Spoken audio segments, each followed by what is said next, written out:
उधर दौसा में भी। ब्रेक के बाद आप सभी का स्वागत है और अब खबरें सुपरफास्ट अंदाज में। उपचुनाव को लेकर मुख्यमंत्री निवास पर बैठक हुई, जहां सीएम अशोक गहलोत ने दोनों सीटों के लिए बनाई गई रणनीति को लेकर चर्चा की। दिल्ली में बीजेपी की अहम बैठक हुई। बीजेपी के राष्ट्रीय अध्यक्ष जेपी नड्डा ने राजस्थान के बीजेपी सांसदों के कामकाज का फीडबैक लिया। इस बैठक में सांसदों के परफॉर्मेंस पर भी चर्चा हुई, तो साथ ही कोरोना काल में सांसदों के योगदान की भी समीक्षा की गई। इसके अलावा जेपी नड्डा ने केंद्र की योजनाओं के प्रचार प्रसार की भी रिपोर्ट ली। बैठक में बीजेपी प्रदेशाध्यक्ष सतीश पूनिया शामिल हुए। पूनिया के साथ नेता प्रतिपक्ष गुलाब चंद कटारिया, उपनेता प्रतिपक्ष राजेंद्र राठौड़ और संगठन महामंत्री सहित तमाम लोग मौजूद रहे। टोक्यो ओलंपिक में पुरुषों ने कल इतिहास रच दिया था। आज बेटियों की बारी है। भारत की महिला हॉकी टीम कांस्य पदक के लिए मैदान में उतर गई है। भारतीय महिला टीम की ग्रेट ब्रिटेन से टक्कर है। मैच को लेकर झारखंड के खूंटी में उत्साह का माहौल है। बता दें कि पुरुष हॉकी टीम के मैच की तरह ही लोगों में महिला हॉकी के लिए भी उत्साह देखा जा रहा है। तो कल इतिहास रचा था पुरुष हॉकी टीम ने जीत दर्ज करके टोक्यो ओलंपिक में, और आज महिला हॉकी टीम टोक्यो ओलंपिक में इतिहास रचने उतर रही है। पूरे देश की नजर आज महिला हॉकी टीम पर है और पूरे देश को ये उम्मीद है कि बेहतर प्रदर्शन कर बेटियां भी आज मेडल लेकर आएंगी। टोक्यो ओलंपिक से जुड़ी ये बड़ी खबर इस वक्त आपको बता दें। हॉकी में आज बेटियां इतिहास रचेंगी और हॉकी के लिए आज टोक्यो में महिला हॉकी टीम उतरेंगी।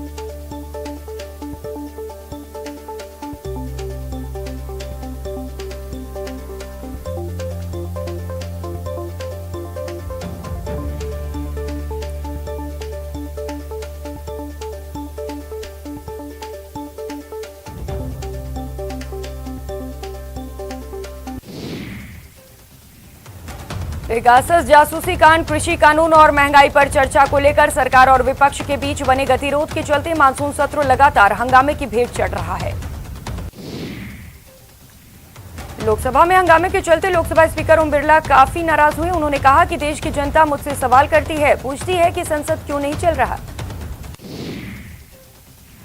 पेगासस मुद्दे पर सुप्रीम कोर्ट में सुनवाई मंगलवार तक के लिए टली। सीजेआई ने कहा कि अगर मामले में सच्चाई है तो मामला बेहद गंभीर है। सीजेआई ने पूछा, आईटी एक्ट और टेलीग्राफ एक्ट के तहत क्यों नहीं शिकायत दर्ज कराई। पेगासस मुद्दे को लेकर पूर्व केंद्रीय मंत्री रविशंकर प्रसाद ने कहा कि कांग्रेस पार्टी ने कोई सबूत पेश नहीं किया है, एक भी सबूत नहीं दिया। कांग्रेस सदन को बाधित करना चाहती है। पीएम नरेंद्र मोदी ने गुरुवार को उत्तर प्रदेश के पीएम गरीब कल्याण अन्न योजना के लाभार्थियों को संबोधित करते हुए राज्य सरकार की, योगी सरकार की जमकर तारीफ की। पीएम नरेंद्र मोदी ने कहा कि उत्तर प्रदेश भारत के ग्रोथ इंजन का पावर हाउस बन सकता है। ये विश्वास हाल के वर्षों में बना है। पश्चिम बंगाल के मुख्यमंत्री ममता बनर्जी ने वैक्सीन को लेकर केंद्र सरकार पर हमला बोला है। उन्होंने केंद्र पर कोरोना वैक्सीन के वितरण में भेदभाव के आरोप लगाए। भारतीय युवा कांग्रेस ने तेल की बढ़ती कीमतों और पेगासस जासूसी के खिलाफ विरोध प्रदर्शन किया। इस प्रदर्शन में कांग्रेस नेता राहुल गांधी भी शामिल हुए। राहुल गांधी ने कहा कि देश में सबसे बड़ा मुद्दा रोजगार का है, लेकिन पीएम मोदी रोजगार के मुद्दे पर नहीं बोलते हैं। उन्होंने आगे कहा कि पीएम मोदी ने हर साल 2 करोड़ रोजगार देने का वादा किया था, जो अब साबित नहीं कर पा रहे हैं।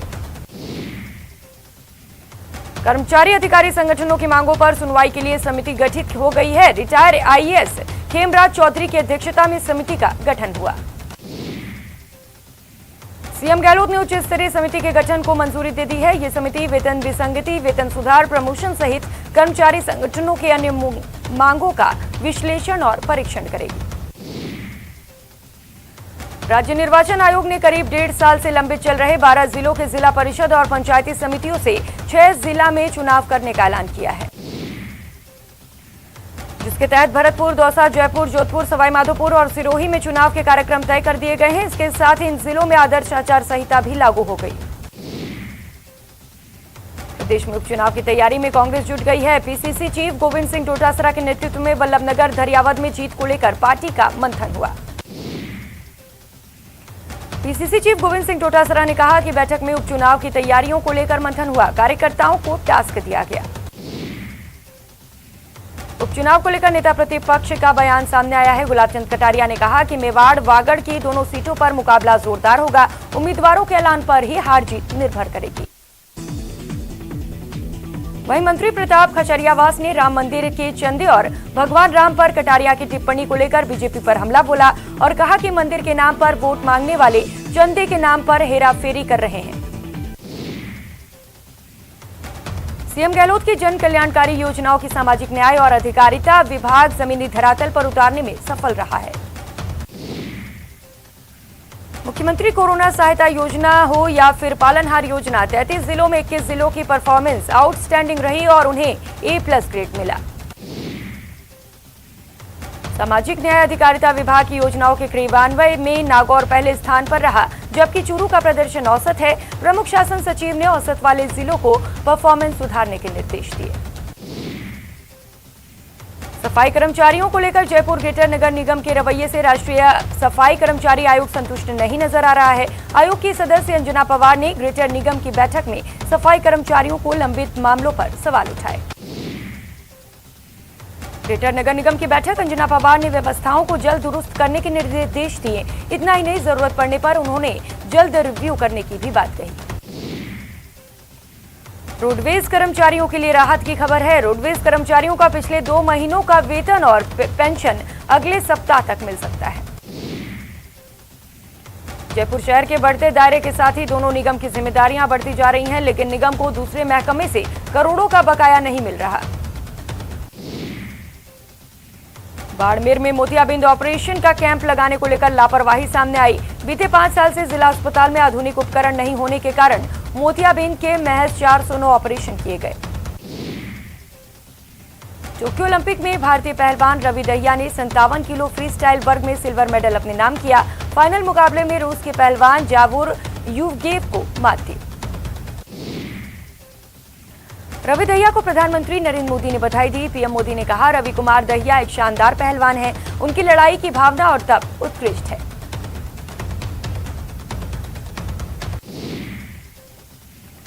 सीएम गहलोत ने भी रवि दहिया को ट्वीट कर बधाई दी है। सीएम ने अपने ट्वीट में लिखा कि टोक्यो ओलंपिक में पुरुषों की फ्री स्टाइल 57 किलोग्राम कुश्ती में रजत पदक जीतने के लिए बधाई।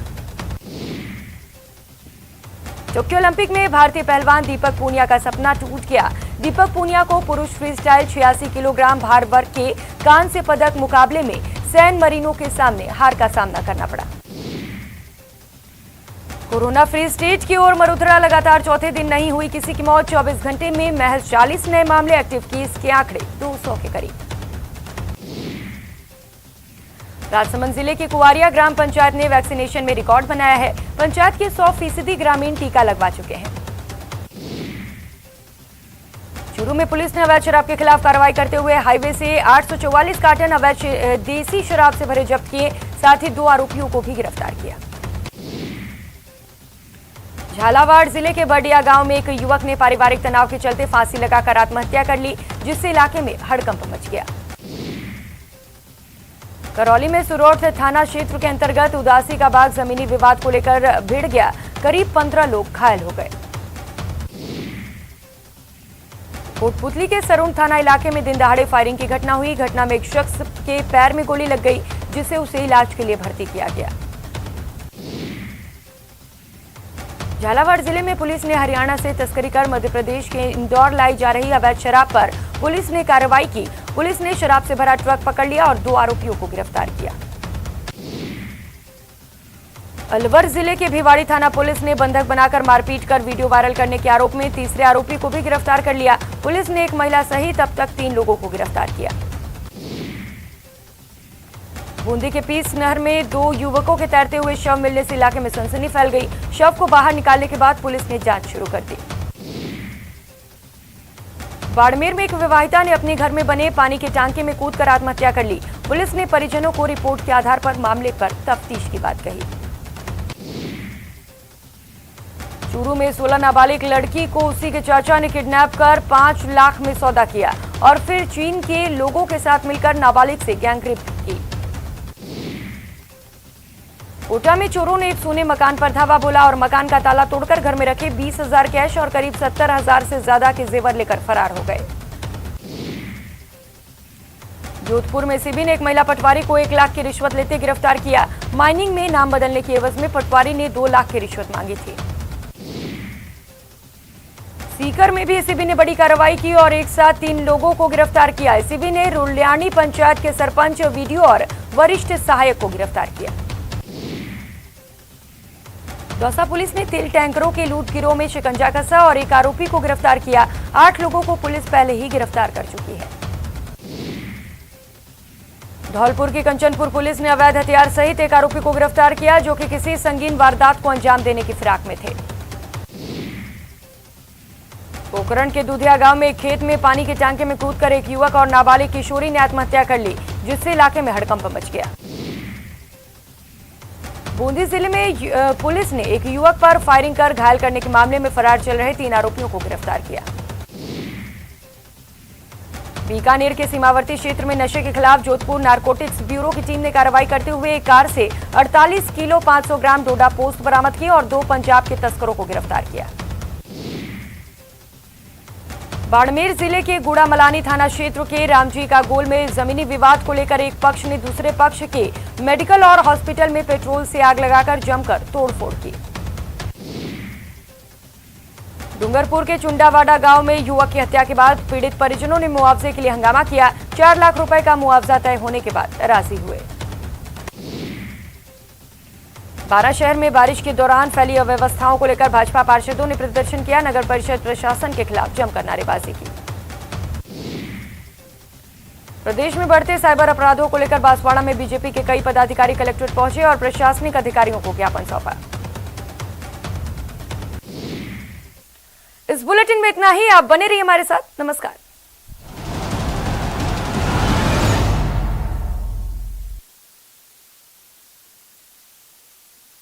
इलाके में बाढ़ जैसे हालात हैं। खेतों के साथ साथ कस्बे की कॉलोनियों में भी